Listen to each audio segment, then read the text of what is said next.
Hello, everybody. Thanks for joining us this evening. Again, my name is Brent Stevens. I'm the superintendent of Berkeley Unified School District. I'm joined this evening by a number of colleagues and a special guest appearance.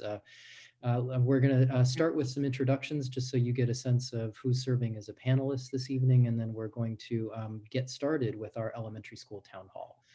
So first, let me ask Jessica Lopez to introduce herself. Hi, Jessica. Hi, my name is Jessica Lopez, and I am the superintendent's executive assistant. And Jessica this evening has two specific roles. She's going to be our note taker. And so we'll be logging questions as they're being asked this evening. She's also keeping track of questions in the Q&A, and we'll grab a record of that Q&A by the time we're over. And then let me move over to Ann Caligari. Ann, would you mind introducing yourself, please? Absolutely. Good evening, everyone. I'm Ann Caligari, and I supervise the Office of Family Engagement and Equity. Welcome. Okay. Thanks for being here. Ann, I think, is on a run of 4 evening meetings in a row. Thank you for tolerating that. I sleep tomorrow. And then we are joined by Vicki Davis this evening as well, who is a last-minute addition to our panel, and we're really happy to have her. Vicki, do you want to say hi to everybody? Hi, yes, I'm Vicki Davis. I'm the PTA president at Longfellow and Malcolm X. I have a 7th grader and a 1st grader. Awesome. And Vicki has a very sort of special job in tonight's town hall. We have found in previous town hall experiences that having a parent serve as panelist can just help to make sure that questions that would be of interest to families are also asked alongside of questions that you're entering into Q&A and alongside of some live interactions that we'll have today. So Vicki, from time to time, is just going to jump in. And she's always welcome to sort of step in with a question or ask for a clarification or even poke a little bit at things that just don't feel like they're solid enough. And she's really here to represent a parent's perspective on this presentation. So thanks for being here. So with that, we're going to get started. I'm going to share my screen. It may be the case that several of you were with us last night at the Board of Education meeting. Many of you will find the content similar to last night, although we do plan to go into a fair amount more detail about some schedules tonight. So if you find a little bit of this redundant, I hope that you'll just hang in there. For folks who did not catch last night's board meeting, we did have a discussion at the board level about most of this content, but we'll walk you through a little bit of the background before we jump into a conversation about reopening our schools and what schedules might look like. So just in terms of collecting feedback, so first, thank you very much. Really appreciate that everybody is here. This is where we're heading tonight. We'll just do a little bit of information, just provide some background information for folks who may not be following along closely with decisions being made about Berkeley schools. We'll linger for a moment just on the updated local health conditions. You know that there's been significant news and a significant downgrade in the county's health status. We'll talk a little bit about our proposed timeline for a phased reopening, which remains unchanged despite the most recent designation of the county. And then we'll talk in a fair amount of detail about some planning assumptions and some models for hybrid learning at the elementary level. We are planning to have a number of town halls specific to middle school as well as high school. Those will immediately follow Thanksgiving break. And then we are having a special high school student town hall on December 3rd, where we hope to be able to solicit feedback from our high school students. Immediately following tonight's town hall at 7:15, we're going to repeat all of this content, but that meeting will take place in Spanish. Through all of this pandemic, we've been guided by a number of values, including the health and well-being of our students, families, and staff, and increasing attention to social emotional well-being, equity, providing a quality education such as it's possible under these circumstances, and communication and consultation with our families.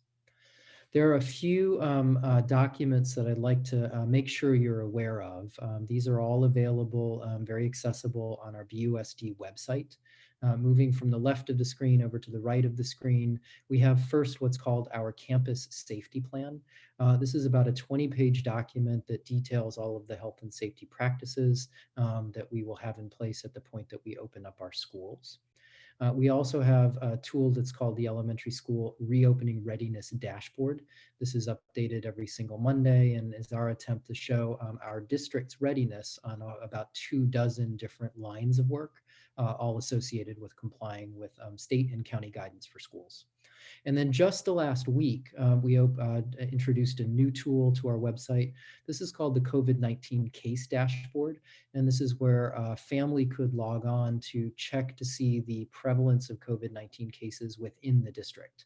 We have had a number of COVID-19 cases among staff members since the start of this pandemic, and we will be updating this on a regular basis each time that we have a new school-associated COVID-19 case. So you are welcome to check that out as well if you're interested to see what's going on in the district with respect to the coronavirus. Just in terms of some background information, the board has made a number of important decisions, and there are a few things the board has not yet decided for the public schools here in Berkeley. So the first most significant decision that the school board has made is that we would adopt a phased approach to reopening. The first phase of that reopening plan was scheduled to start on November 9th, and in fact it did. 3 of our elementary schools, Rosa Parks, Malcolm X, and Jefferson, are now hosting small cohort support programs for students who are selected by their school's coordination of services team. Those began 2 weeks ago. They're just about to finish their second week as of today. The board has also approved January 13th as a target reopening date for pre-K, that's all of our early childhood programs, as well as grades transitional kindergarten through second grade. And then a week later, it's our intention to reopen grades 3 through 5. We should note that anytime we say school reopening in the context of tonight's discussion, we're talking about a hybrid program, which would consist of some on-campus activity and some online activity. And we simply do not have permission, nor does any district in the state of California, to reopen completely at a full 5 days per week with 100% capacity. And then importantly, we do not yet have an approved target date for middle and high schools. Vicki, let me check in. We're doing okay so far? Yes. Perfect. Okay. So this, I think most folks have been following closely the developments both around the country and California. We got news on Monday of this week that there are now 41 counties in the state of California that have been designated as purple or widespread. This was a dramatic sort of downgrade in most counties' health status and conforms more or less to the surge that we're seeing across the country. Over on the right-hand side of the screen in blue, you can see some of the key dates about Alameda County's progression through these various tiers. At the point that the state introduced this tiering system back in the summer, Alameda County was designated as purple or widespread. By September 22nd, not too long afterwards, we had moved into the red or substantial category. And then just several weeks later on October 6th, we had moved into the orange category. Along with these sort of upgrades in the county's health status, we've been getting sort of periodic revisions of the shelter-in-place order, which has permitted or did permit at one point for elementary and middle and high schools to reopen. And specifically, we had permission from the state to begin to open as early as October 13th, if we could both satisfy the city of Berkeley and the county's health requirements. You all will know, of course, we didn't open within that window. And now that we're back in purple, there are a few implications for us and for other schools and districts, and here they are. When the county is in purple or at the widespread status, what this means is that first, cohort-based programs are still permitted. That means that all of our programming at Rosa Parks, Malcolm X, and at Jefferson will remain open. Our intention is to continue to operate that even though we are in purple. And that is because the sort of program specifications comply with the most restrictive guidance given to schools. Schools and districts that haven't opened at the point that a county is designated purple must remain closed. That applies to us, which means that we may not open at this point. Schools and districts that have opened already at the point that a county returns to purple may remain open, but with additional modifications. There are about 67, I believe, private schools in Alameda County that were able to open into a hybrid model. There were no public school districts that opened yet, and so we, along with every other of the 18 Alameda County school districts, is in the same position. At one point in all of this sort of regulations, there was a provision for something called an elementary waiver. That provision would permit a school or district to reopen an elementary school, even though the community health conditions were designated as purple. Here in Alameda County, both the Public Health Department and the Alameda County Office of Education discontinued their review of elementary waivers. What that means is that here in Alameda, the sort of elementary waiver is moot or inapplicable, and there is no waiver option available any longer to any school or district in Alameda County. And then finally, to speak just a moment about the timing associated with school reopening and county designations. What will need to happen in order for schools to reopen is that the county will have to achieve the metrics that are associated with the red level for full 2 weeks. And then we'll have to maintain those same metrics for an additional 2 weeks. So that's sort of 4 weeks maintaining those two sort of key indicators at the red level. And then at that point, we would anticipate having permission again to reopen. So if we remain at the purple level, if Brent, can I jump in real quick? Please do. That's why you're here. I'm glad you're doing Okay, it. so if we switch to red, that means within a month we would be able to reopen, which is the beginning of Christmas break. So the earliest we would reopen is that target date of January 13th. So we have a number of parents who are concerned that when we were able to open on October 13th, we weren't ready. So can you provide some information that would let parents feel secure that we will be ready by the January 13th date? Sure. I might move through this slide, and then Okay. I think the next slide is a timeline. Okay. And so we'll talk through how I'm still approaching our planning timeline. And I appreciate the question. That's exactly why you're here, Vicki. That's great. So if you know, many predictions right now are that the holiday season is likely to be somewhat grim from a public health perspective. This all remains to be seen. It may be the case, well, so long as we're in purple, we know that we won't be permitted. Vicki just described accurately, we would have to achieve those red level metrics for 2 weeks. Then the county gets designated red. And then we have to achieve, maintain those metrics for 2 additional weeks before schools can reopen. So depending on when we go red, there's another 2-week delay, and that's when permission is achieved.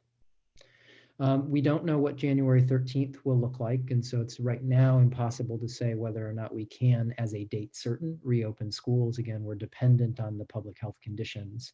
And one thing that I'm taking away from all of this is both we watch the local news and national news is that we are planning in a dynamic environment and should plan for an ongoing dynamic environment, an environment that could be changing and where the regulations could force either permit openings or force reclosures. So Vicki, here is that timeline that I mentioned. We've been working on, proposed this timeline about 2 weeks ago at the board meeting. And we still internally are working with this timeline as our sort of operating guide for reopening, and really still looking towards those January 13th and January 20th dates as our targets. We'll push them back if public health conditions require, but this is what we're after. So we have a number of sort of key milestones that we need to achieve in order to get to the 13th. They include this desire taking place this week and the week after break to collect another round of feedback. We're planning a very intensive and quick round of renegotiation with all 4 of our labor partners, and that will take place in the 3-week period between Thanksgiving break and winter break. And then you'll see by the week of the 14th, I've highlighted in pink. I think the single most important milestone for us is that we're able to articulate an agreement with all 4 of our labor partners for the details of a hybrid learning plan. Assuming that we're able to hit that milestone, then we would re-engage the community immediately following winter break in another series of town halls to articulate the details of a hybrid learning plan. At that point, we'd be asking families to make a decision about which of the 2 plans, either staying at home or returning to campus, they would select for their own family. And that then would permit us to begin our reopening on January 13th. There are a number of other sort of difficult sort of milestones not included in this, and that includes employee testing. where we have now first attempt to conduct sort of mass employee testing, lots and lots of wrinkles to try and work out. But we do think that we'll be in a position to be able to carry out sort of, at scale employee COVID testing by the time we get to January 13th. So you Please do. mentioned negotiations with labor partners. There are parents wondering if BFT is here tonight to make any comments and or participate in the discussion. But also there's a perception, I believe, from a lot of parents that the negotiations with the labor partners is holding up the reopening. And I'm wondering if you could speak on that. And similar to the dashboard that we have of the items that we need to reopen, is it possible to maybe have a list of items that still need to be negotiated that are sticking points so that that is more transparent? Yeah. Those are great questions. I do think listening in tonight are a number of BFT's leaders. I think we may have some of our classified union leaders as well, although we weren't envisioning that they would speak tonight. So they're not here to sort of represent the union's perspective. My own view on the union's cooperation with the district to date is that right now it's not been negotiations that's holding up the reopening. And I'm trying just to be very transparent and honest with the community about where the district is doing its work. And then where we have negotiation work in front of us. So for folks who have been tracking that dashboard, you'll recognize that many more items are completed now than they were. But way back in October, to speak very candidly, there were many items that simply were the district's responsibility to complete that weren't yet finished. And they included, tracking down a company to do employee COVID testing, hiring for contact tracing, developing case investigation protocols, and identifying a lot of training assets as well. Some of our facilities prep wasn't yet completed.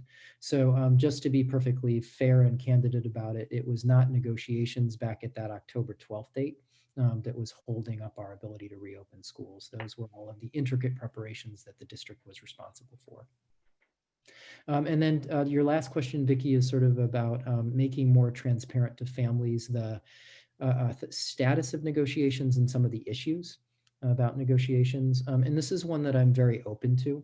It is often very common over the course of negotiations that either both parties would either mutually issue communications or that separately issue communications about their respective positions. There are pros and cons to this particular approach. One of the pros is that it can create a little bit more transparency. One of the difficulties is that it can sometimes create tension at the bargaining table, which has the unintended consequence of slowing things down. So we're going to see how things are going, and I'm going to speak with the union based on this suggestion about what we might be able to do to open the door a bit on how things are going during that month of December. Let me talk a little bit about why we have more bargaining in front of us, because I do know that this has been a question on the minds of many parents.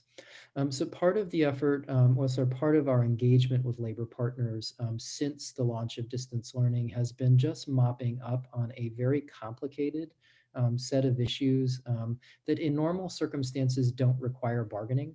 But given how different everything is, we needed to essentially bargain the impact of a whole variety of different practices. And bargaining the impact, by the way, is not something that the district makes us do. That's state law. And so every employees union is entitled to the right to negotiate with their employer on the impact of elements of the duty day. So I definitely don't want to get into sort of casting aspersions or blaming. We're talking, we're a union town, and we do respect that our collective bargaining partners should be at the table and should be representing our valued employees and the things that concern them.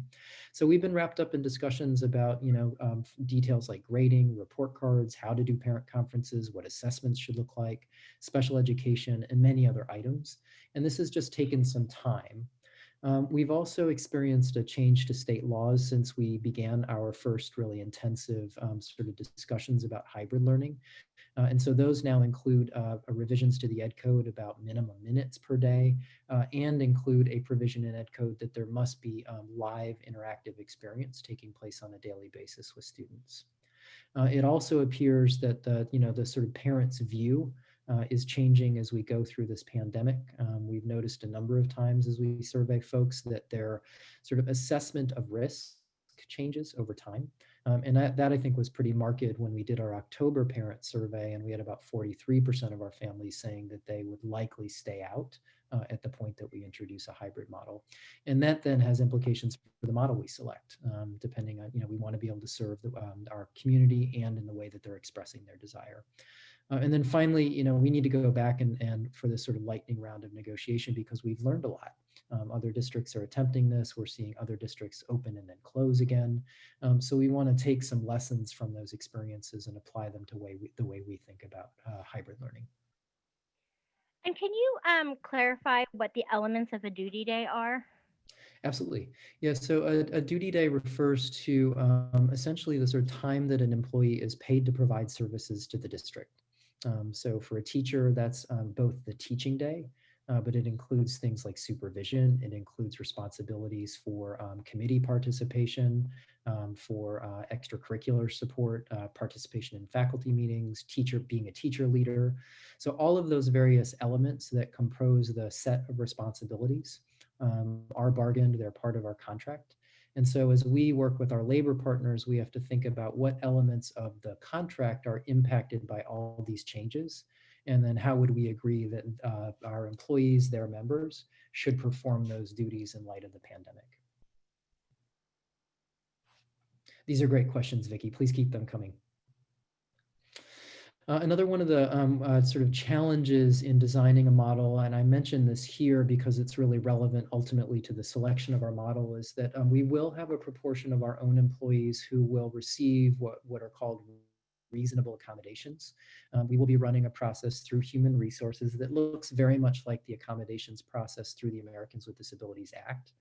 And folks who have underlying health conditions will be accommodated with, we're calling it telework, but it's really to do their work from home. And so right now we have more than 90 of our classroom teachers have made requests to Human Resources for some form of accommodation. And this is just an interactive process. Each teacher is entitled to interact individually with HR. It is based on the provision of medical documentation. So it's not sort of a free pass, quote unquote, but it is something that's an important legal and ethical requirement for the district to go through. And this, again, will have an impact on the model that we select. What percentage is that? Sorry, what percentage is that about? I don't know the percentage, but we have about 230 elementary classroom teachers. I think we have somewhat over 500 classroom teachers all told. Okay. So quick math, that's what, about 18%? Yeah. Is around there. These numbers I thought were really interesting. As we opened up our 3 campuses, Rosa Parks, Malcolm X, and Jefferson, this was a sort of by invitation only program. These were students who were selected by the Coordination of Services team for a variety of issues that we felt we might be able to address if students came on campus in small cohorts. Represented here is the number of families who declined our offer. There was a lot of variation, between school sites. You can see the highest rate of declining the offer was at Rosa Parks, the lowest at Jefferson. But the numbers are interesting in that as we open, it will be the case that families, and even families whose children are struggling with distance learning, may elect not to come in for a whole variety of reasons, including discomfort, including caretaking arrangements, underlying health conditions, immunocompromised individuals in the home. So this doesn't tell us what to do about hybrid learning, but it's another indicator of the thinking, at least of this small group of families. So we're about to jump into the sort of feedback section, the more interactive section. Appreciate you hanging in there through some background information. We're envisioning that there's going to be a few different ways to provide feedback in this town hall and then after this town hall. So first, we will be using the raise your hand button, that little blue button. If you're not familiar with how to find it, you can click on the participants button on your Zoom window. That should then lead you to another sort of white sidebar. And down below in that white sidebar, you'll see a button that says raise your hand. We're also going to be using the Q&A function. I see that there's a large number of questions already entered in there, and so we'll be having a look at those and responding. And then tomorrow we'll be sending out to the entire district Family Guardian survey that will exactly match the format of this town hall. that will ask you to provide survey, and through the form of a survey, your responses to everything that we share here tonight. And then Vicki, of course, is here as the parent voice and is just going to continue to step in and ask questions as she sees they might be helpful to parents. So let's talk about two things. One set of planning assumptions that we have as we look to finalize a hybrid model. And then we're going to look at a hybrid model, actually several sort of detailed variations of a hybrid model that right now is really the leading contender for us. So here we are, please disregard that rate, the assumptions on a scale of 5. We'll send out a survey tomorrow and you'll be able to rate these assumptions for yourself. So I'm just going to read these through, and as soon as I finish the planning assumptions, I'm going to propose, Vicki, that you ask some questions, and we're going to pause and engage in some of the Q&A as it's written in the little Q&A box, and we'll do a little bit of live interaction as well. So in the first of these planning assumptions, we draw from the most recent family survey that was conducted in the first week of October. It closed on October 7th. The 2,500 respondents to that survey indicate 43% of those 2,500 respondents indicated that at that point, they would choose to remain in distance learning. We do have information about why they said that. It included things like community health conditions, the availability of a vaccine, general discomfort, and having children who might be immunocompromised. So the first of our planning assumptions is that the hybrid model that we finalize should try to minimize disruptions to the current distance learning program. The idea here is that for the roughly half of our families who may remain in distance learning, that we shouldn't significantly disrupt their experience of school. Second planning assumption, I'll just read it aloud. Local public health conditions may deteriorate over time. That means both now and in the future. And that could require that even if we reopen, that we would return back to distance learning, either for individual students because of a quarantining issue, for classes, again, because of a quarantining issues, potentially for an entire school or even the entire district. So this next planning assumption marked in red reads that the hybrid model should permit students and teachers to move as easily as possible back into distance learning if and when that's required. A third planning assumption, we are guessing from feedback we've been getting over the course of the last several months that families and students value their current relationships with their teachers, and that a hybrid learning model should maintain current teachers, classes, and student groups as much as it's possible. We have 3 more of these, and then we're going to pause for some interaction. Planning assumption number 4 reads, families want detailed information about a hybrid learning model prior to making a selection for their children. The district should present a hybrid learning plan to the community prior to asking for a final enrollment decision. So that sort of describes for you why we're engaging in planning, why we'll do another round of town halls before we finally ask for a decision from families. Another one of these planning assumptions, number 5, families would prefer not to be bound for a long period of time to a single decision about enrolling in distance learning or hybrid learning. So our assumption is that a hybrid learning model should permit ongoing decision-making by families, if that's possible. What that means is that we think most families would prefer not to get locked permanently into distance learning or to be locked permanently into hybrid learning if their level of comfort changes for some reason or another. Number 6, many families report that social and emotional support is a critical need for their children at this time, and this final planning assumption reads, a hybrid learning model should account for this need and should feature increased time for recreation and community when students are on campus. So we're going to pause there. It may well be that the questions we ask aren't related to these assumptions. That's perfectly okay. We'll do a few from the Q&A, and then Jessica will also jump over to our participants list where we can have a look at the folks who have raised their hand. I see that there's a number so far.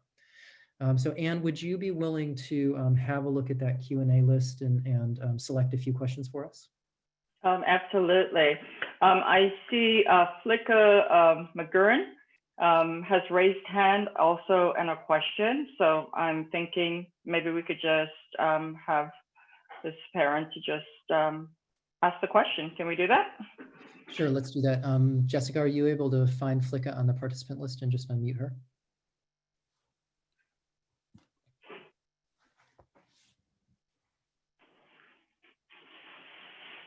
And while you're doing that, the question is about including more parents in the reopening plan. Ms. McGurran, are you there? Are you able to speak?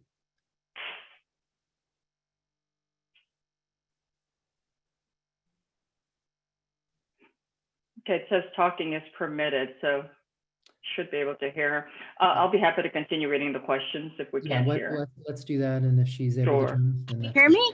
Yes, there you are. Hi there. Hi. Welcome. Hi, I'm actually using my mother's computer. It's actually Lay Levy.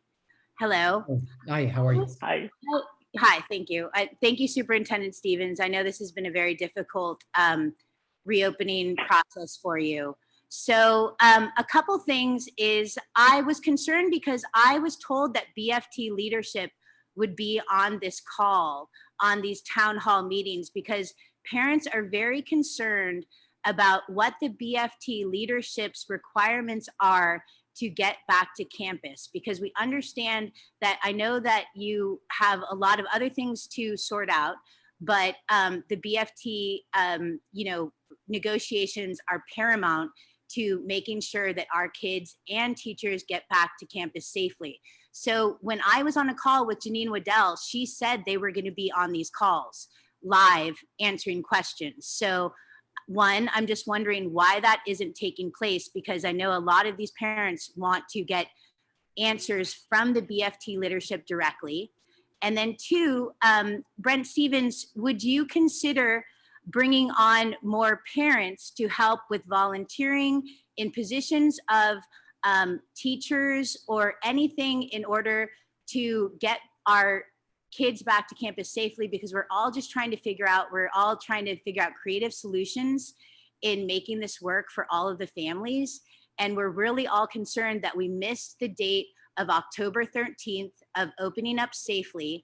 And since that date has passed us by and now we're in a different position, we are all just very, very, very concerned that the urgency of getting our kids back to campus is lacking from the BUSD. So I really urge Superintendent Stevens to please bring on more parent volunteers to really help figure this problem out, because it's a problem for all of us. Thank you. Thank you. I'll try to respond to a few of these questions. So if there was a misunderstanding about who would be speaking this evening, I do apologize. What we had intended, and by we, I mean the district, myself, other administrators had really intended this set of town halls to help us, the district, understand the desires of the community. We're doing similar outreach to educators right now because we also want to be informed by them. And all of this is anticipation of the round of bargaining that I've described to you that will be take place immediately following Thanksgiving break. So our intention here is to be as well informed as we can be by our community and then carry those interests to the bargaining table. And that was really that is explicitly the goal of these town halls and the survey that's going out. In terms of inviting more parent volunteers, the answer is yes. I do imagine that there's going to be a number of really important roles as we finalize this hybrid learning model that will support our reopening. We'll always be tempering volunteer opportunities with what is realistically the sort of risk associated with more people on campus. And so while we haven't been making volunteer requests at this point, I do imagine that there's going to be several important roles on our campuses for parent volunteers that they could fill. Why don't we, Anne, if you don't mind selecting another question, and we'll keep going. Absolutely. I have a very long question. Well, it's quite a series of questions, so I hope you can keep up. This question is from an anonymous attendee. How are you going to scale up testing for all employees? What will that look like? Site testing, centralized testing? What about testing kids? What will that happen? If my child's teacher tests positive, what happens? Yeah, these are all good questions and somewhat complicated. So we did have our sort of first employee testing event on Friday of last week. We learned a huge amount, and I would not call it a success in our first go. Part of the challenge that all of us districts are facing is that the testing companies themselves are startups and are growing at rates sometimes beyond what they can manage. This may be the case with a number of companies operating in the Bay Area. And so it's both a learning process for us, for our employees, and the companies offering the tests. The science behind the tests is relatively solid, but how to organize testing inside of an organizational environment like a district is something that both we and they are learning. So we did have sort of a method of testing folks, and that was bringing them over to Berkeley Adult School last week. We do think as we try this again that we'll be offering site-based testing in combination with an event at Berkeley High School or Berkeley Adult School, in combination with just accepting more outside test providers and their sort of documentation from employees. We also imagine that we're just going to be opening up test windows of 2 weeks as opposed to trying to concentrate employee testing in a single day or two. So we learned a lot. We're just going to keep at it, and we imagine that the next test window will be after Thanksgiving break. And then finally, in the event that somebody tests positive, essentially what we have now done is hire contact tracers in the district, and they're working closely with the city of Berkeley. They've been trained through the county of Alameda. Their job and principal's job will be to conduct a basic case investigation of anybody who tests positive. That case investigation is the responsibility of the city with respect to folks' travels through Berkeley. And it's the district's responsibility to do case investigation about who that positive individual may have had contact with inside of a school. Depending on what we learn through that case investigation, it could lead to the quarantining of an entire cohort. There are some guidance set up about when we would quarantine a classroom or cohort, when we would quarantine an entire school. And then if we seem to be in the case where there's just multiple positives taking place on multiple campuses, and I think the city would likely be looking at 3 or more campuses where there's an outbreak, we would likely look at closing the district again. So the simple answer is that it depends on the case and its details, but there is a well-elaborated protocol for thinking about both quarantining, isolating, and closures. Maybe we should jump to the live question. Does that make sense? That makes a lot of sense, sure. And Jessica, I see Matt Weber is next on our list. Would you mind unmuting Mr. Weber? Of course. Mr. Weber, you should be able to speak now. Great, thank you. Thank you for the time and for all the work that's being done. I would like to get a little bit more granular, if you could, as it relates to the items relative to BFT and other classified workers that are yet to be done that are COVID specific, understanding that that's a focus for this particular group. And then also I'd like to urge you to continue to pursue an option of distance learning that has much more in-person time on site, which I know was one of the options that you explored, but then said last night it's not the primary focus, or maybe it's not rising to the top. I think there could be a lot of opportunity for other on-campus activities to really make a meaningful 2 days a week, rather than just coming for 2 hours for 2 days a week, which doesn't really hit the mark for in-person time with peers and teachers. Mm-hmm. Sure. Thanks for those questions. So with respect to bargaining on health and safety conditions, this is actually now behind us. The district has agreements with all 4 of our labor partners about the core practices that will be in place to protect both students and staff. These documents are not available yet, although they will be. We used all of these agreements actually to create the campus safety plan that I referred to. So all of the core elements that were agreed to through these memorandums of understanding are represented in that campus safety plan. It's made much more simple to read, but all of the sort of discussions about health and safety are behind us, and really what's in front of us is just sort of thinking about the impact of our model on teachers' ability to do their work and on the way their day looks. We're about to jump into a discussion of those models, and so try to give you a sense as we go along about the kinds of issues we'll be discussing. And I hope that sort of serves to get a bit more granular. Vicki, I'm sort of thinking we might move into the models. Is there anything on your mind right now that you think might be of interest to families? I think moving into the models is great. Great, okay. So we're going to now spend a little bit of time talking about sort of what it might look like as students begin to return into this hybrid model. This term hybrid refers to a mix of distance learning and on-campus learning.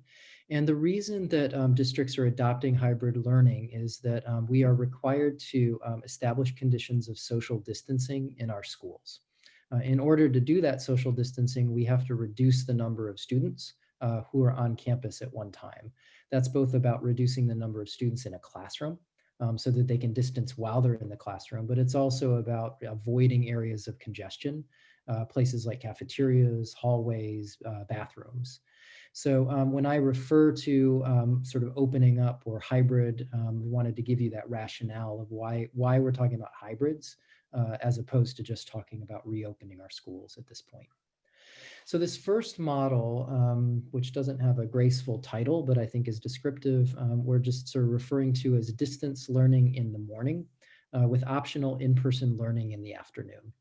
The basic gist is this, that in the morning, the distance learning day as it exists currently would take place between 9 and 11:45. That essentially maintains the core of our current distance learning program with classroom teachers. Following that block of time, there would be another period for lunch and a transition to school. This would mean students moving from their homes for the morning over to campus for the afternoon. We would then be inviting students onto campus in either an A group or a B group. And that strategy, again, is to reduce the number of kids on a campus at one time so that we can achieve social distancing. In this particular mock-up, there's a 2-hour block in the afternoon in which students would be with their teacher and would be engaged in activities to be defined, but that could include things like differentiated instruction, opportunities to get more specialized support with their homework assignments, enrichment activities, outside recreational time or PE, and other activities that the teacher might want to conduct with a small group of students. And then also in this model would be a reopened after school program, either our Bears or Learns program, again, operating at a half size capacity, so either A group or B group. I'm going to move from this. Before you move Yes. to the next model, there's several questions regarding this model. Sure thing. And do you know that, So yeah, one of the questions is, okay, one of the questions is in regarding, would the students in the PM model be the same students that are in the distance learning classes, or would they be mixed groups of students? And then there's several questions about not having school on Wednesday. And I just noticed in this model that Wednesday is not listed as a day. I for some reason thought it would be a 5 days a week. And so in increasing students' live learning minutes, not having Wednesday has become an issue for parents. And then finally, would this 9 to 11:45 be like a sustained number of minutes? Currently, my first grader only gets 2 half hours a day with her teacher. So that's 60 minutes versus the 180 plus minutes she should be getting. And I know that that's supposed to be independent work, but there's a lot of parents who are referencing other districts who have more live minutes with teachers. Sure. These are great questions. I think maybe to answer, what I'll do is just move into a more elaborated sort of draft version of this, and I think it'll give you some better sense of how this might work. So before I do that, Mount Diablo, a neighboring district, has posted this draft schedule. There are other districts sort of playing around with the idea of doing distance learning in the morning and then having afternoon activities take place on campus. So if we were, though, to share here it is. This is a much more elaborated version of that same schedule. And so this particular sample, and please only read this as a sample. Remember, we're really looking for feedback on our thinking right now, and welcome comments tonight and welcome comments on the survey.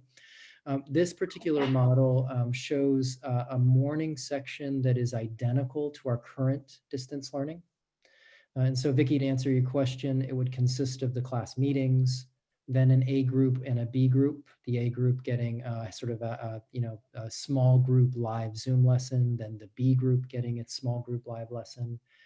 In this particular mock-up, then there would be a lunch, travel time to school, and then the A group would come to school to work with the classroom teacher, while the B group essentially maintains the current distance learning schedule, which would consist of the current set of offerings of electives or specialist teachers. And then you could see we would move into the Bears and Learns Group A. I think your question, Vicki, was whether or not the A group and the B group would remain the same between the morning and the afternoon. Was that the question you were asking, or did I get that That wrong? was one of them, yeah. And then would you remind me, now that we're looking at this more elaborated schedule, was there another question that you were asking? Well, it was about Wednesday increasing student minutes. And actually, so for my student, she's getting all of her specials during either her morning A or B group. So like PE, music, dance. So she's doing nothing in the afternoon right now. And so for me, in this type of scenario, she would still only be getting 60 minutes with the classroom teacher. And then if I wasn't attending, I wouldn't be getting the in-person. So is this in-person intended to be also with the teacher, or is it intended to be like the music, the art, the drama, and the extra and the specials? It's intended to be with the classroom teacher. Okay. And then I do know you were pointing out that you would see it as an improvement if Wednesday were included along with the other 4 days of the week. Yeah. Yeah, that's great feedback. And Vicki, is this sort of helpful to look at now? And yeah, it is helpful. This is much more detailed. Yeah. And please remember, this is just a sample. It's a mock-up. It's just really for the sake of sort of discussion and soliciting feedback.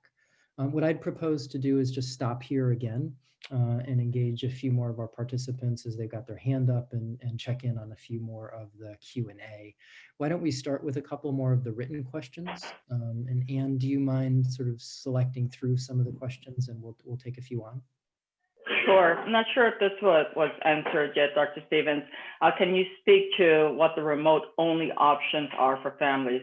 Bubbles for those who are immunocompromised? Yes. So in this particular model, the remote only option would be represented here in the morning. So this is the current distance learning schedule. This particular model, one of its advantages is that it does not require that any family would move from one teacher to another. And so essentially proposes that distance learning remains intact while adding on an after school component with the classroom teacher and adding on the after school program for families that are participating. Another question also is, can we move Wednesday to Friday? So instead of having Wednesday as an off day, have Friday as an off day. What might that look like? Okay, we'll take that feedback. That's a little bit different than Vicki's view, which would be better just to have sort of 5 consistent days per week. Absolutely. Yep. Would you like to take a live question? Yeah, why don't we head over and we'll check in with some folks. Okay. Jessica? Let's see, Jessica, why don't we go to, yep. Let's see, 1 second. All right, you should be able to speak now if you unmute yourself. Axel, can you hear us?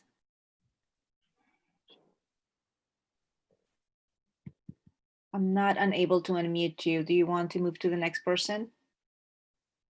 Sure, let's do I think that. so, yeah. We'll go to Gina Morris. Gina Morris.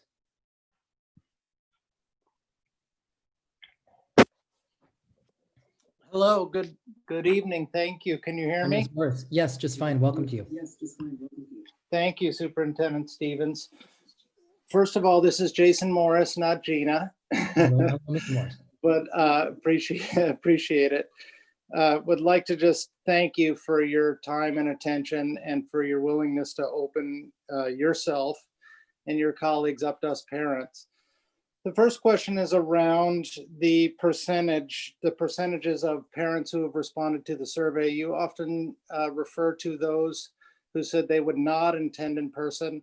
And I wonder why you position it that way as opposed to those who would actually send their students in person. That's question A of this section. And what is the percentage of families who did not respond to the survey? And what have you been doing to get those responses from the families who haven't responded to the survey so you can actually get an accurate count of those who would opt in or opt out? Thank you. Yeah, those are all great questions. Thank you. So the first question had to do just with sort of how we're representing the data. I don't mean to imply anything about the way we represent it. You know, if 43% of folks are saying they likely wouldn't come in, that means 57% would like to.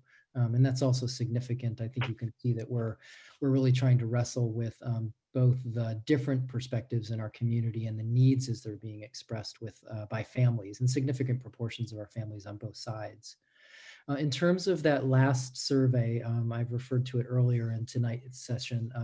The closing window, that survey closed on October 7th. We had 2,500 participants, and we have about 4,000 elementary families. I can't quite do the math that quickly, but it's 2,500 respondents of 4,000 is the sort of total denominator on that one. So that does not mean that we were able to reach all of our families. Many times we're relying on sort of anecdotes as they're being delivered to us through family specialists. And Caligari is here, who supervises all of our family liaisons.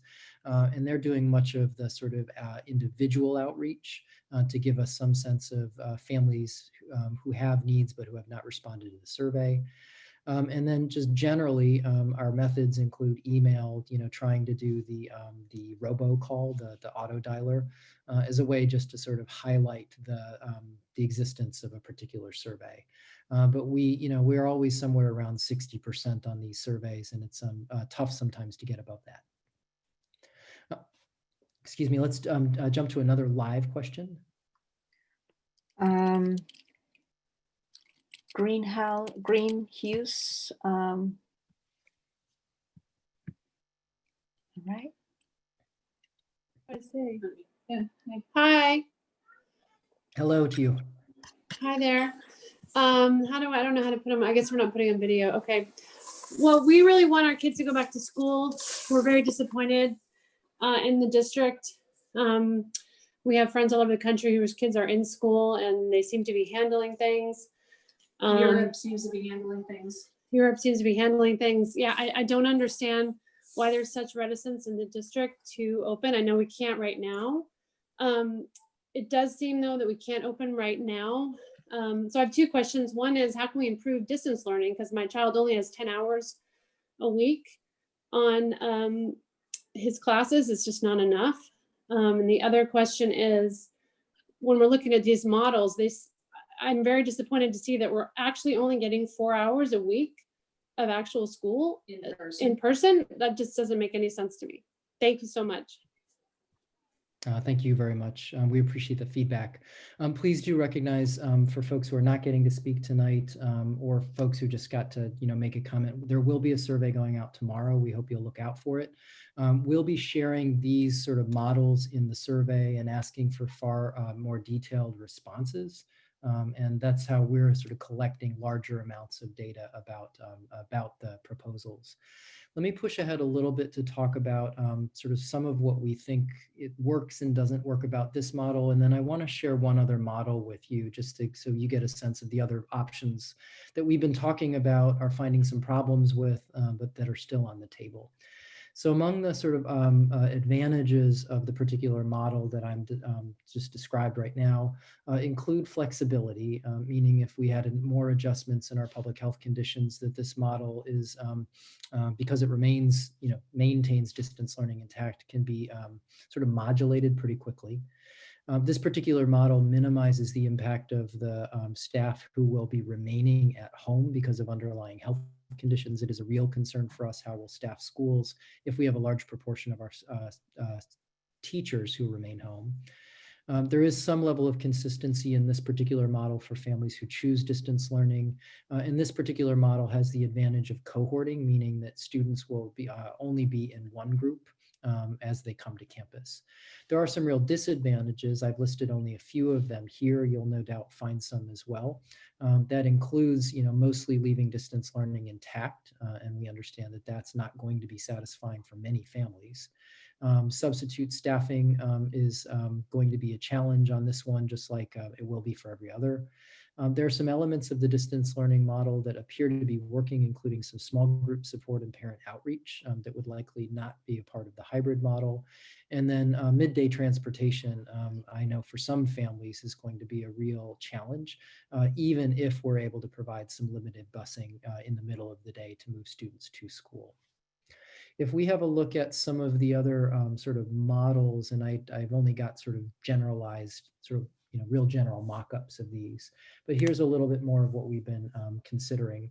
So lots of other districts are doing a model that, for lack of a better title, we'll call 2 days per week on campus. And some districts are doing an AM and a PM group. So on the 2-day per campus model, students in group A come on Monday and Tuesday. You can see that represented over in the salmon color on the right. Students in group B show up on a Thursday and Friday. And many of the models districts have been discussing around the country, Wednesday remains all virtual. This has the advantage of more on-campus time. It's 2 days per week versus 2 afternoons per week. Has the disadvantage very likely of having a great deal more independent or asynchronous work, as teachers are then tied up with in-person teaching and are less available to support students who are home during those 3 days a week when they would be home. We've listed out a few of these disadvantages and advantages. I do think the key advantage in either of these two models is that it does increase on-campus time to 10 hours per week, excluding after-school care, which would increase it even more. And then it's got some real significant disadvantages that we're not convinced we can solve yet. They include sort of how to manage staff who will stay at home, how to manage those substitutes. In this model, there is less cohorting taking place. And specialist teachers like librarians, PE teachers, VAPA teachers would very likely have to work on campus and would be moving from group to group, thereby creating many more vectors potentially between groups of students. This model would be relatively difficult to adapt. Essentially, we'd have to undo this model and redo the distance learning model if it turns out we had to close down. This model, I think, because of complications in staff availability and family choice, would very likely lead to regrouped classroom lists, meaning students who might have different teachers. And then I do imagine in this model, there's going to be more independent work and probably longer stretches of time where independent work is the sort of primary mode of learning. So we have been considering these. As you get your survey, you'll see that these models are represented in the survey. You'll see the very same graphics that I shared tonight. And then we'll ask you to fill in a sort of whole set of questions about various features of these models, and then to help us know what you think we have right, what do you think we've got wrong, what would you like us to be considering as we sort of go to the bargaining table right after Thanksgiving break that would make our thinking stronger and more in service of your family. So in terms of the timeline, again, just a quick review, we're going through this sort of series of town halls, survey conduction, trying to collect lots of feedback. Between Thanksgiving break and winter break, we're intending to engage in intensive bargaining with all of our partners with the goal of hitting a really important milestone, and that is the articulation of a final model prior to winter break. Assuming we hit that milestone, and I hope that we do, we would then move after winter break into a series of additional town halls where we would share many more details and then look to be able to launch shortly thereafter. Excuse me. Vicki, I'm noticing that we're at 7 and we've got another town hall starting in Spanish in only about 15 minutes. Is there sort of anything on your mind right now that you think might be important to close out just as a viewpoint from a parent? I think the number one thing that I'm hearing is a FaceTime with teachers. in whether you're choosing to be distance or in person, in both scenarios, those minutes just don't seem to be enough. And so there's been comments about doubling down on distance learning and increasing those minutes. If those 90 teachers who may not be going back to in person, would they be presenting offerings for the students who are fully online to, work with those teachers? On the date, whichever model we use, how can we have more FaceTime with teachers? I think is the main concern for many families. That's great. I appreciate that summary. So we've now arrived at 7. I really appreciate everybody's presence this evening. We know that this is a pretty compacted amount of time for a lot of information. Please do look out for the email that's coming tomorrow that will include this slide deck. It'll include the survey instrument. And we encourage you to take a few minutes to fill it out. That really helps us be informed about the desires of our community as we move into this period after Thanksgiving break. Vicki, I want to say a special thank you to you. You've asked some great questions, and it was very helpful to have you along board alongside of us for the hour. So thanks for agreeing to do that. And then to Anne and to Jessica, thank you as well for yet another night out this week. Appreciate both of you. And then to all of you, thank you very much for tuning in. I hope that you found this helpful and that you'll give your help by filling out the survey that you'll get tomorrow from us. So have a good night, everybody. Thank you again. Thank you.